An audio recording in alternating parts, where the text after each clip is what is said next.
आसमान में एक रहस्यमय दुनिया थी जहां चांदनी रातों में तारे बातें करते थे। बचपन में एक छोटा सा बच्चा नामक विक्रम अपने दादा से आसमान की कहानियों को सुनकर हमेशा हैरान रहता था।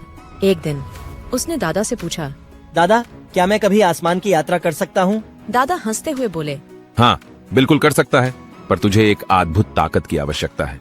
विक्रम ने उस ताकत की खोज में निकला और एक पुरानी किताब में एक जादुई मंत्र मिला।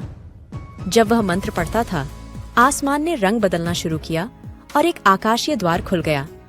विक्रम ने धीरे से कहा, मैं आसमान की यात्रा के लिए तैयार हूँ। द्वार उसे एक नई दुनिया में ले जाया, जहाँ बातें करने वाले पेड़ पौधे थे और बुद्धिमान पशुओं ने उसे स्वागत किया।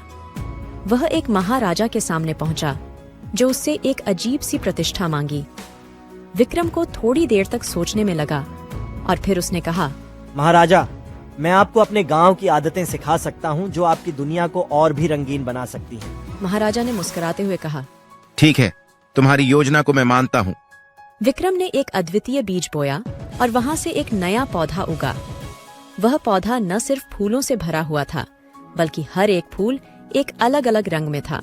महाराजा हैरान होकर बोले, यह कैसा जादू है? विक्रम हंसते हुए कहा, ये वही जादू है जो सिर्फ समझदारी और आत्मविश्वास से होता है। महाराजा ने विक्रम को अपने मंदिर का पुजारी बना दिया और उसने उसे अपने राज्य का सहायक बना दिया। विक्रम ने अपनी समझदारी और आत्मविश्वास का उपयोग करके राज्य को और भी रंगीन बना दिया।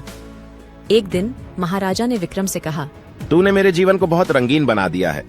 अब मैं तुझे एक और चुनौती देता हूँ। विक्रम ने उसे सुनते हुए हंसते हुए कहा, महाराजा, मैं तैयार हूँ इस नए सफलता के लिए।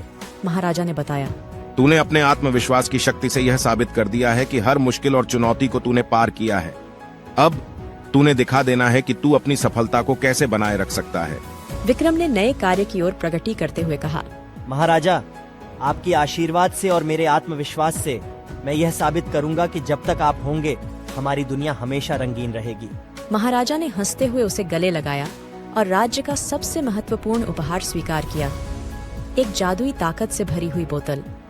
विक्रम ने बोतल को देखते हुए कहा, मैं यह बोतल अपने देश के लिए बड़ी सावधानी से रखूंगा, ताकि हमेशा ही हमारी दुनिया खुशहाल रहे। इसके बाद विक्रम ने महाराजा के साथ मिलकर अपने राज्य को और भी समृद्धि और सौभाग्य से भरा बनाया।